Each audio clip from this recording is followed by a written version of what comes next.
आप सभी को। आप देख रहे हैं हमारा खास कार्यक्रम शख्सियत और मैं हूं आपके साथ प्रथा शर्मा। तो शख्सियत के इस कार्यक्रम के साथ एक बार फिर से हम हाजिर हैं एक नई और ख़ास पर्सनालिटी के साथ में। अब आज के इस प्रोग्राम में हम आपको जिनसे मिलाने जा रहे हैं वो वाकई एक शानदार पर्सनालिटी हैं। बहुत लंबा उनका अनुभव है अपने इस फील्ड में, अपने इस डिपार्टमेंट में, और साथ ही वो निरंतर अभी भी काम करते चले जा रहे हैं।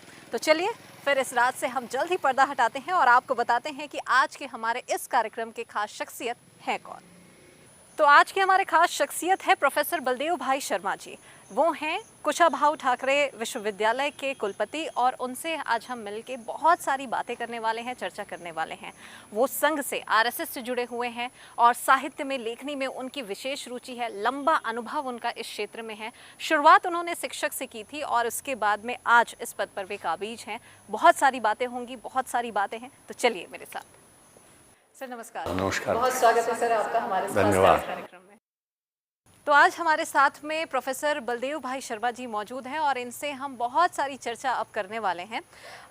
सर सबसे पहले कि उस पार्ट में हम आए कि आपका बॉर्न एंड ब्रॉट अप कहाँ से रहा, कैसे आपकी शुरुआत हुई, लेकिन उससे पहले आपका जो नाम है इसमें आपने भाई शब्द का आप यूज़ करते हैं कि प्रोफेसर बलदेव भाई जी शर्मा।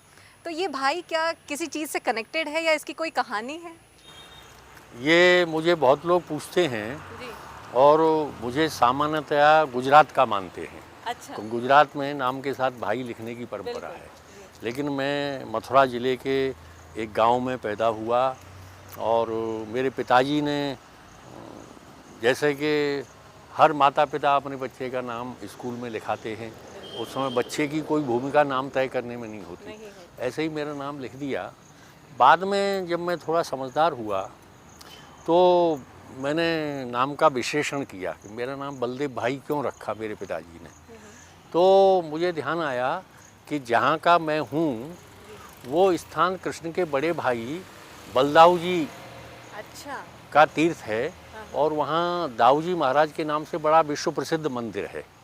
लेकिन उस स्थान का जो सरकारी नाम है, ग्रामीण क्षेत्र में उस जगह को दाऊ जी के नाम से जानते हैं। अच्छा। लेकिन सरकारी नाम उस स्थान का है बलदेव। अच्छा। तो बलदेव भाई का जो मतलब है वो है बलदाऊ जी के भाई कृष्ण। अच्छा, तो यहाँ से उन्होंने, मेरे पिताजी ने शायद कनेक्ट किया होगा कि कृष्ण और गोपाल इस तरह के नाम तो हमारे यहाँ बहुत रखे जाते हैं ब्रज में। ब्रज भूमि है वो, लेकिन उसको थोड़ा सा अलग रूप देते हुए बलदाऊ जी का भाई कृष्ण, तो बलदेव भाई। अच्छा। ऐसा नाम मेरे पिताजी ने रखा होगा, ऐसा भाव मुझे लगता है। जी जी जी। तो यानी कि काफी ये रोचक कहानी है अपने आप में। और ये बात आपने काफी सच कही कि जब भाई शब्द का जिक्र होता है तो गुजरात से कनेक्शन आता मुझे है। बहुत लोग पूछते हैं कि आप गुजरात के हैं क्या? जी। तो मैंने कि मैं गुजरात का नहीं हूँ। फिर भाई नाम क्यों है आपका? तो फिर मैं उनको बताता हूँ कि भाई मेरे पिताजी ने लिखा नाम और वही नाम चलता रहा। तो अब मतलब एक अगले सवाल का भी जवाब ऐसे ही मिल गया है कि ब्रज से आप आते हैं, मथुरा आपकी जन्मभूमि रही है। जी जी जी जी। तो जब आपका जन्म हुआ तब आपका बॉर्न एंड ब्रॉट अप और आपकी बिलोंगिंग कैसे रही, फैमिली बैकग्राउंड क्या कुछ था? गांव में ही पैदा हुआ, किसान का घर था, लेकिन मेरे पिताजी सामाजिक कार्यकर्ता थे। पूरा जीवन उन्होंने समाज के लिए, देश के लिए समर्पित किया, पंडित मंगीलाल शर्मा। हालांकि उस समय की पढ़ाई लिखाई के हिसाब से उन्होंने लाहौर में मैकेनिकल का डिप्लोमा भी किया था। अच्छा, उस दौर में? उस दौर में और 8वीं पास करके किया था। अच्छा। 8वीं को उस समय मिडिल बोलते थे। तो वो पास करके फिर वो वहाँ गए थे और वहाँ से उन्होंने डिप्लोमा किया और वहाँ से लौटने के बाद राजा बच्चू सिंह जो भरतपुर के थे, नरेश, और बड़ा उनका प्रसिद्ध ऑर्डिनेंस फैक्ट्री थी, बंदूक बनाने का कारखाना। मेरे पिताजी ने क्योंकि मैकेनिकल में डिप्लोमा किया था तो वहाँ उनके यहाँ काम किया। अच्छा।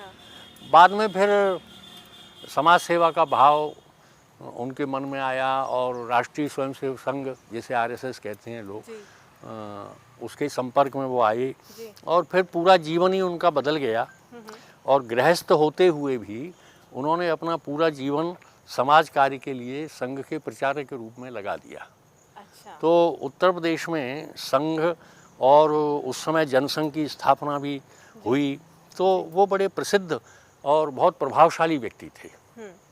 और आज भी उनके समय के कुछ लोग मिल जाते हैं तो मेरे पिताजी के बारे में बात करते हुए बहुत भावुक हो जाते हैं। ऐसा तपस्वी और तेजस्वी जीवन जो उनको जानने वाले जो लोग हैं। अटल बिहारी वाजपेयी भी प्रचारक थे, मेरे पिताजी भी प्रचारक थे, और हमारे यहाँ अटल बिहारी वाजपेयी कई बार आए। अच्छा। और मैं शायद 2-3-4 साल का रहूँगा तो मेरी माँ बताती थी, अटल जी ने तुझे गोद में खिलाया है। और एक बड़ा रोचक प्रसंग, जी। जब अटल बिहारी वाजपेयी जी का देहांत हुआ 2016 में, तो हमारे यहाँ के एक भारतीय जनता पार्टी के विधायक मथुरा ज़िले से रहे, तो वो अटल जी के बड़े परम मित्र थे। अच्छा। तो दैनिक जागरण अखबार ने बहुत सारी चीज़ें जो उनसे संपर्क के लोग थे, उनके अनुभव संस्मरण वो सब पूछ कर लिखे। तो उन्होंने बड़ा रोचक प्रसंग सुनाया। अटल बिहारी वाजपेयी, सादाबाद हमारे यहाँ है तहसील, तो बोले मंगी लाल जी की तबीयत ख़राब थी, माने मेरे पिताजी की। तो अटल जी ने कहा कि चलो वहाँ मंगी लाल जी को देख के आते हैं गांव। उस समय ज़्यादा साधन नहीं थे, तो साइकिल से अटल जी और वो दोनों चल दिए और करीब 25 किलोमीटर हमारा गांव था। बारिश का समय था, अटल जी भारी भरकम थे उस समय, तो साइकिल पर दो जने, साइकिल चरमराने लगी, लेकिन फिर भी अटल जी आए। और हमारे गांव के पास एक जो छोटी नहर होती है उसे हमारे यहाँ बम्बा बोलते हैं। तो बम्बा की पटरी पर साइकिल चला रहे थे, कच्ची पटरी होती थी, और साइकिल स्लिप हो गई और उसमें बहते हुए पानी में ये दोनों जने साइकिल समेत गिर गए। अच्छा। और फिर जैसे तैसे उसमें से उठे, बाहर निकले, साइकिल को कंधे पर रखकर अटल जी, और उन्होंने बड़ा रोचक संस्मरण लिखा है। बाहर आके इन्होंने देखा तिवारी जी ने कि अटल जी की धोती फट गई है, धोती कुर्ता पहनते थे। तो उन्होंने कहा, अटल जी आपकी धोती फट गई। तो उनका फट जाने दो, फटी धोती से क्या मंगी लाल जी घर में घुसने से मना थोड़ी कर देंगे। तो फटी धोती से ही, जो गीले कपड़ों से, और फिर से साइकिल चलाकर वाजपेयी जी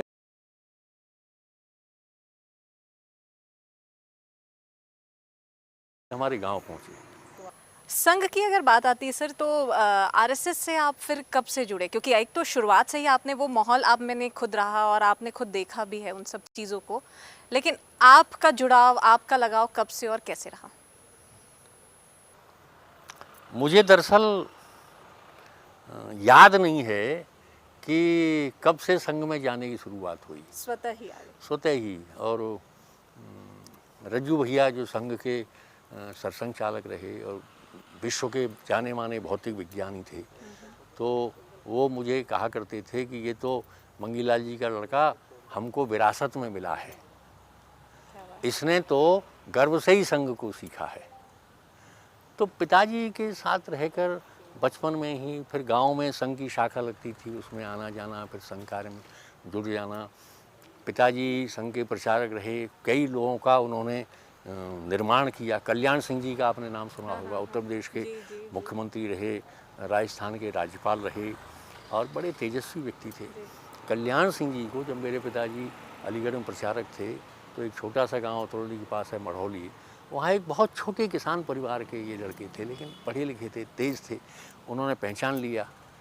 संघ की ये विशेषता है, लोगों के गुण को परखना और फिर उसको आगे बढ़ाना उसी दिशा में। पिताजी ने उनको पकड़ा और उनको देखा कि अरे ये राजनीति में रुचि है। अच्छा। उनको राजनीति में आगे बढ़ाया ना, बारीकी से उन्होंने परख और लिया। कल्याण सिंह जी बताते थे, मेरा बड़ा निकट संबंध रहा बहुत।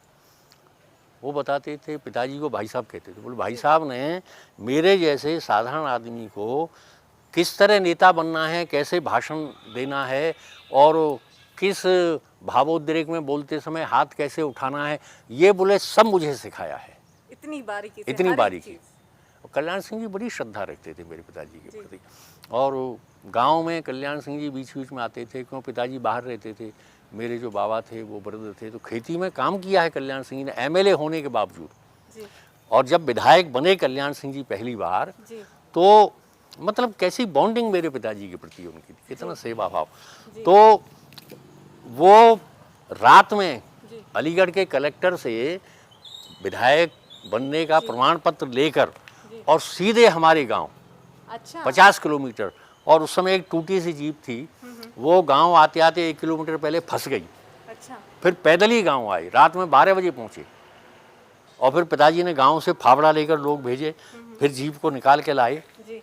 कल्याण सिंह जी बहुत समय तक हमारे गांव का बच्चा बच्चा कल्याण सिंह जी को जानता है, इतना वो रहते थे हमारे गांव। अच्छा। संघ का काफ़ी ज़्यादा और गहरा प्रभाव आप पर पड़ा है, ये तो इतने देर की बातचीत में अभी बिल्कुल समझ में आया है सर। लेकिन इंडिविजुअली जब आपकी बात आती है, जब प्रोफेसर बलदेव भाई शर्मा जी की जब बात होती है, तो मैंने सुन रखा है, कहीं पढ़ा भी था कि शिक्षा के क्षेत्र से आपकी शुरुआत हुई है। ये क्या कुछ और कैसा सफ़र रहा और कैसे ये सब शुरू हुआ? देखिए प्रथा जी, हम भले ही ऐसा मानते हों, हम माने व्यक्ति कि मेरी प्रतिभा, मेरा परिश्रम, मेरी योग्यता, ये सब तय करती हैं कि मेरी ज़िंदगी का क्या होना है। ठीक है, थोड़ा मैटर करती हैं चीज़ें, पर मनुष्य के जीवन की एक नियति होती है, जीवन को उसी ओर ले। मैं अपने बारे में तो कम से कम ये मानता हूँ, मैंने कभी नहीं सोचा था कि मैं पत्रकार बनूंगा। एक गायन में मेरी रुचि रही है, और अच्छा, अभी भी गायन गाता में। हूँ मैं। अच्छा। और लोग तो मुझे पूछते हैं कि आपने कौन से घराने से सीखा है। अच्छा। मैंने कहीं से नहीं सीखा, लेकिन ईश्वर ने वो क्षमता दी। जी। तो मैं शिक्षक बनना चाहता था, गायक बनना चाहता था, और संघ के प्रचारक के रूप में काम किया। तो संघ के बड़े तपस्वी और कर्मठ लोगों से मेरा सानिध्य हुआ, लेकिन ज्योति स्वरूप जी और शरद मेहरोत्रा, ये 2 प्रचारक संघ के वरिष्ठ प्रचारक रहे, और अब दोनों ही नहीं हैं। उन्होंने मेरे जीवन को बहुत गढ़ा। अच्छा। और संघ का जो वैचारिक दृष्टिकोण है, उसको मैं उनके साथ रहकर ही सीखा। पहले तो एक भावुक दृष्टिकोण था कि विरासत में, जैसे रज्जू भैया कहते थे, विरासत में मिला है हमको, तो संघ विरासत से मुझे प्राप्त है और संघ ही मेरी पहचान है। लेकिन संघ को वैचारिक और दार्शनिक और राष्ट्रीयता के स्तर पर मैंने जाना, तो उसमें शरद जी का और ज्योति जी का बड़ा योगदान है। संघ से जुड़ी बहुत सारी किस्से कहानियां हैं सर। अब हम चाहेंगे कि आपकी जो पर्सनल लाइफ है, हम उसके बारे में भी जानें, और जो प्रोफेशनल लाइफ जो आपने, जब आप गांव में रहते हैं तब तक आपका जीवन बहुत अलग रहता है। आप संघ के, अपने बाबा जी के और अपने पिताजी के बताए मार्गदर्शन पे, पथ पर आप चलते चले जा रहे थे। इसके बाद आप बतौर प्राचार्य भी आपने अपने कर्तव्यों का निर्वहन किया। बहुत सारे अखबारों से आप जुड़े, प्रधान संपादक आप रहे, साहित्य में आपकी रुचि रही। ये सब जर्नी कैसे शुरू हुई? ये सिलसिला कैसे चल पड़ा? अचानक से गांव का बच्चा, गांव का लड़का संघ से जुड़ा, पिताजी के इर्द गिर्द और उनके संस्मरण पे रहता है, और फिर ये सब। देखिए, कई बार मैं सोचता हूँ अपने जीवन के बारे में जी। तो मुझे यही लगता है कि ठीक है, आदमी की योग्यता, प्रतिभा, ये मैटर करती हैं ज़िंदगी का रास्ता तय करने में, पर सबसे महत्वपूर्ण भूमिका रहती है नियति की, वही तय करती। और मेरा स्वभाव भी उस तरह का रहा, और पारिवारिक पृष्ठभूमि भी रही कि मैंने बहुत तय करके ज़िंदगी नहीं जी। मैंने अभी तक भी कभी ये नहीं सोचा कि मुझे ये बनना है, ये करना है। जीवन को बस छोड़ दिया। और एक चीज़ का मैंने ज़रूर ध्यान रखा कि जो कर रहा हूँ उसे पूरी निष्ठा से, पूरे परिश्रम से और पूरी ईमानदारी से करूँगा। पर क्या करूँगा ये मैं कभी तय नहीं किया। हमारे संघ के जो दूसरे सरसंघचालक थे, संघ का जो संस्कार है ना, उसको परिभाषित नहीं किया जा सकता। जो लोग संघ के बारे में उलझुल बातें बोलते हैं, संघ सांप्रदायिक है, मुसलमानों को बोलते, उनको पता ही नहीं है संघ क्या है।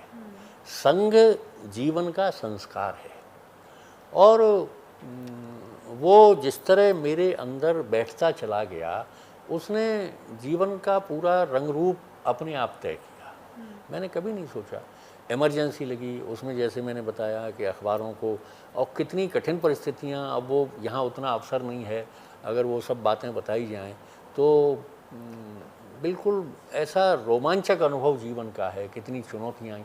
वहाँ से काम करते करते मैंने पुलिस से संघर्ष करते हुए, अखबार निकालते हुए, छुप छुप कर काम करते हुए, जेलों में कार्यकर्ताओं से मिलने जाते हुए, उनके परिवारों की चिंता करते हुए मैंने सीखा कि जीवन थाली में रखा लड्डू नहीं है, उठाओ और खा लो। आपको उसके अनुरूप अपने को ढालना पड़ता है। पूजनीय गुरु जी जो संघ के दूसरे सरसंघ चालक रहे, वो कहा करते थे, उनकी कई बैठकों में मुझे रहने का सौभाग्य मिला और उनका स्मरण करके मन इतना भावुक हो जाता है। आध्यात्मिक व्यक्ति थे वो, और वो कहा करते थे कि युवाओं को विशेषकर कि जीवन नौका को भवसागर में छोड़ दो और बहुत ज़्यादा पतवार चलाने की कोशिश मत करो। नियति अपने आप उसको सही किनारे पर जहाँ आपकी ज़रूरत है ले जाकर खड़ा कर देगी। क्या बात। तो जीवन मैंने हमेशा उसी भावबोध से जिया।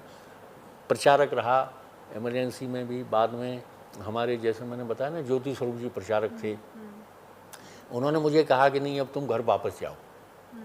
मैंने तो सोच रखा था कि अब प्रचारक ही रहना है, तो मैंने कहा नहीं भाई साहब मेरा तो मन प्रचारक रह कर। बोले नहीं, माँ की चिंता करो, तुम्हारे पिताजी ने भी पूरा जीवन संघ को समर्पित कर दिया, माँ ने बहुत कष्ट झेले, तुम अकेली संतान हो, अब माँ की उम्र बढ़ रही है, उसकी देखभाल कौन करेगा। आपके भाई बहन नहीं, आप सिंगल चाइल्ड। तो उन्होंने ज़बरदस्ती मुझे वापस लौटाया और शादी करो और फिर जीविकोपार्जन का साधन देखो। तो फिर मैं शिशु मंदिर में प्रधानाचार्य ऐसे बना। सब शुरू हुआ। तो जीवन की दिशा देखिए कैसे बदलती जाती है। बिल्कुल, एकदम। तो शिशु मंदिर में फिर प्रधानाचार्य हो गया, और मैंने तो शिशु मंदिर का प्रधानाचार्य होना उस समय बहुत प्रतिष्ठा की बात मानी जाती मैं थी। बिल्कुल यहीं पे ही ये मैंने सन 79 की बात कर रहा हूँ आपको, बहुत प्रतिष्ठा की बात थी। तो शिशु मंदिर में प्रधानाचार्य हो गया। यानी कि आपको जो पहली पोस्टिंग मिलती है वो सीधे बतौर प्रधान अध्यापक आपको ऐसे मिलती है। और गांव में जितनी साधन विहीनता में मैं रहा, सामान्यतः गांव के सब लोग रहते हैं। गांव में 8वीं तक का स्कूल था, वहाँ से पढ़ाई करके फिर दाऊजी में, जिसे बलदेव कहते हैं, वहाँ इंटर कॉलेज था, श्री बलभद्र इंटर कॉलेज, वहाँ 9वीं 10वीं में मैं पढ़ने जाता था। 5 किलोमीटर पैदल जाना पैदल आना, और साइकिल चलती नहीं थी क्योंकि 1-1 फुट रेत था दगड़े में, पक्की सड़क नहीं थी, रेत था, उसमें साइकिल नहीं चल सकती, पैदल जाते थे पैदल आते थे। और कितनी कठिन परिस्थितियों में जीवन की शुरुआत हुई, लेकिन बाद में नियति ने फिर मुझे प्रधानाचार्य बना दिया। मैंने बहुत परिश्रम से काम किया। फिर और तब आपकी शादी हो चुकी थी? नहीं शादी हुई। नहीं हुई थी, शादी अच्छा। बाद में हुई। बाद में फिर जीवन के योगायोग होते हैं, और अचानक ही शादी का क्रम बना। तो हमारे ससुर IIT में थे, तो उनसे अचानक मुलाकात हो गई और वो बहुत देर मुझसे बात करते रहे। उनको तो पता था कि वो किस उद्देश्य से आए हैं, मुझे नहीं पता लेकिन था। आपको नहीं पता। मैं तो सामान्य, बहुत लोग मिलने आते थे, बहुत सारी बातें देश दुनिया की, धर्मशास्त्रों की और बड़े ज्ञान ध्यान की बातें 1 घंटे तक होती रहीं। तो मेरी ननिहाल में मैं मामा जी के पास दिल्ली गया था, वहाँ वो आए थे। वहाँ एक पंडित जी ने बताया कि आजकल वो आया हुआ लड़का, तुम देख लो उसको। तो मैं ये समझता रहा कि मामा जी के मिलने वाले होंगे, इसलिए मैं बातचीत करता रहा। तो मामा जी समझते रहे कि मेरे मिलने वाले होंगे। जब बहुत सारी बातचीत हुई तो मैंने पूछा कि कहाँ से हैं आप? तो उन्होंने कहा कि हम आपसे ही मिलने आए हैं और मेरी बेटी है शादी के लायक, उसके लिए। तो मैंने कही कि मेरा तो शादी करने का कोई विचार नहीं है, लेकिन योगायोग रहता है। जी। शादी तय हो गई, और बहुत भले संत प्रकृति के व्यक्ति थे, अध्यापक थे वो भी ITI में। बाद में जो उनका परिवार था वो बहुत संपन्न परिवार था। 16-17 एकड़ का तो फार्म था उनके पास, रुद्रपुर, जो तराई का क्षेत्र कहा जाता है नैनीताल जिले का।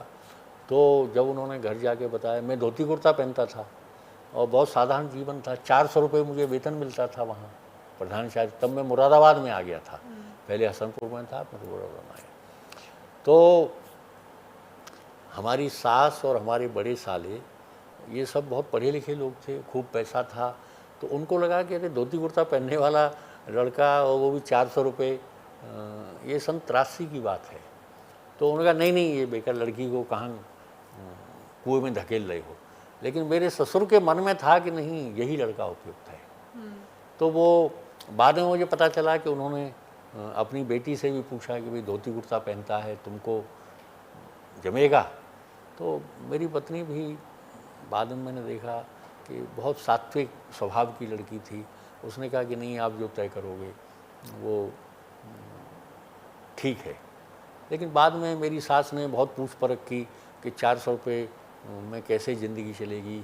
और रुद्रपुर में एक सरस्वती शिशु मंदिर था, वहाँ प्रधानाचार्य थे, वो वरिष्ठ थे। उनके पास गई, उनसे पूछा कि भैया आपको कितना वेतन मिलता है? उन्होंने कहा कि 600 रुपये मिलते हैं। मेरे बारे में पूछा, आप उनको जानते? बोले हाँ, वो तो बहुत अच्छा लड़का है और नया लड़का है एकदम। और मैं ट्रेंड नहीं था, बीएड नहीं था, इसलिए मुझे 400 रुपये मिलते थे। वो ट्रेंड थे। तो उन्होंने कहा कि आप चिंता नहीं करो, वो बहुत प्रतिभाशाली लड़का है, वो शिशु मंदिर में ज़्यादा दिन रहेगा भी नहीं। उन्होंने तब आपको हाँ, बोले आप तो निश्चिंत हो, उससे बढ़िया लड़का आपको नहीं मिल सकता। और बड़ी बात कह गए वो। अभी कुछ देर पहले जब बात हो रही थी, आपने बताया कि आपको गायन में काफ़ी ज़्यादा रुचि है। कार्यक्रम के आखिरी में है, हम समय सीमा से थोड़े बंधे हुए हैं। हम चाहेंगे कि कुछ आप गुनगुनाएं अपना पसंदीदा गाना या कुछ। कि मेरी बहुत रुचि है और अभी भी, अब मेरा कार्यकाल भी पूरा होने वाला है 4-5 महीने बाद। तो कई लोग मुझे पूछते हैं कि आगे क्या करेंगे? अभी तो बहुत कुछ करना है। मैंने तो पहले भी कुछ नहीं सोचा और आगे भी कुछ करने की मैं नहीं सोचा। तो क्योंकि मेरा मानना है कि हम बेमतलब का दिमाग लगाते हैं कि मुझे ये बनना है, मुझे वो बनना है। वो सब आपको वही बनाता है जो उसे आपको बनाना है। तो मैं उनको ये कहता हूँ कि देखो, मैंने सब कुछ कर लिया। इतना विविध आयामी जीवन में, पत्रकार भी रहा, मैं कुलपति भी रहा और मैं संघ का प्रचारक भी रहा, शिक्षक भी रहा। इतनी विविधता जीवन में है। अब यहाँ भी मैं कुलपति अचानक ही बना, मेरी कोई प्लानिंग में। धर्मशाला में जो केंद्रीय विश्वविद्यालय है, सेंट्रल यूनिवर्सिटी, वहाँ पत्रकारिता विभाग में मेरी नियुक्ति हुई एनवीटी का चेयरमैन रहने के बाद, एमिनेंट प्रोफेसर के तौर पर। और वहाँ मैंने 3 साल काम किया। तो अचानक एक दिन मैं, देखिए आप जो कह रही ना, मेरा ईश्वर की अनंत कृपा मेरे ऊपर है। और ईश्वर की कृपा तभी मिलती है जब आपका मन और विचार, ये दोनों सद्गुण सदाचार से युक्त होते हैं। गाना भी मुझे संघ ने सिखाया। तो हम चाहेंगे कि आप हमारे दर्शकों को भी तो बतौर गायक। 1 घंटे का कार्यक्रम। अब मैंने कहा बड़ा संकट हो गया। हरिदत्त जी से बात की मैंने, पंडित जी का बड़ा स्नेह रहता है। तो उन्होंने कहा अरे ये तो बहुत बड़ा अवसर है हम लोगों के लिए। तो मैंने कि उसमें तबला, ये वो दुनिया भर के। बोले सब मैं व्यवस्था करूँगा, हम सब चलेंगे। और इतना बढ़िया कार्यक्रम। और लोकसभा टीवी ने कम से कम 5-6 साल तक होली के दिन उसको रिपीट किया है। इतना अच्छा कार्यक्रम। और बहुत सारे लोग, मैं यहाँ जब रायपुर आया तो कई लोगों ने मुझे कहा कि अरे आपका तो हमने होली गायन सुना है। तो हरिदत्त जी के साथ बैठकर ही अब मैं सीखूँगा। और बाद में यहाँ आया, एक चीज़ मैं ज़रूर कहना चाहूँगा कि वैचारिक दृष्टि से बहुत संकीर्णता से विचार करना समाज और देश के हित में नहीं है। जी। आपकी विचारधारा कुछ भी हो सकती है, मेरी विचारधारा कुछ भी हो सकती है, पर महत्वपूर्ण बात है कि हमारी विचारधारा का मूल तत्व अगर राष्ट्रहित है, अगर परिवार की संकल्पना का, समाज बोध का संवर्धन है, मनुष्यता के बोध का संवर्धन है, तो वो विचारधारा हमारे लिए वरेण्य है। केवल सत्ता हितों को लेकर, शुद्ध राजनीति को लेकर हम संघ के बारे में उल्टा सीधा बोलते रहे। हम जब, जैसे मैं यहाँ आया, मेरी नियुक्ति जैसा मैंने कहा आदरणीय राज्यपाल महोदया ने कर दी। जब दायित्व मिला है तो फिर पीछे नहीं हटना है। अर्जुनस्य प्रतिज्ञे द्वे न दैन्यम न पलायनम, न पीछे हटना है न दीनता दिखानी है। फिर जो दायित्व मिला है बिल्कुल खूंटा गाड़ कर उस पर टिकना है। और वो आपने, मैं आ गया। यहाँ कितना विरोध मेरा हुआ, संघ के व्यक्ति हैं, जैसे एनवीटी में हुआ, और कितने बड़े बड़े लोगों ने मेरे खिलाफ लिखा। एक दिन एक सज्जन का फ़ोन आया, बोले भाई साहब आज तो अमर्त्य सेन ने टाइम्स ऑफ इंडिया में आपके खिलाफ लिखा है। तो मैंने कहा अमर्त्य सेन तो भैया विश्व ख्याति के व्यक्ति हैं, मुझे तो कोई जानता भी नहीं है। बोले नहीं, उन्होंने लिखा है कि बलदेव भाई शर्मा और ऐसे साधारण आदमी को एनबीटी जैसे बड़े संस्थान का। तो ऐसे ही जब मैं यहाँ आया तो केवल संघ के प्रति दुराग्रह है, आप संघ को जानते नहीं हैं। और मेरा खूब विरोध यहाँ हुआ, अभी तक भी संघी कुलपति वापस जाओ, संघी कुलपति वापस जाओ। खोकी महाराज बहुत सारे पद लिखते रहते हैं और घूमते रहते हैं, घर गृहस्थी की चिंता नहीं करते, लड़के बच्चे दुखी रहें, भक्ति में हैं। उन्होंने एक बड़ा सुंदर पद लिखा है और भक्ति की बहुत सारी व्याख्याएं की जाती हैं, लेकिन भक्ति की पराकाष्ठा है ये पद कि मनुष्य जीवन की संकल्पना कृष्ण के प्रति कैसी है और ब्रज के प्रति कैसी है।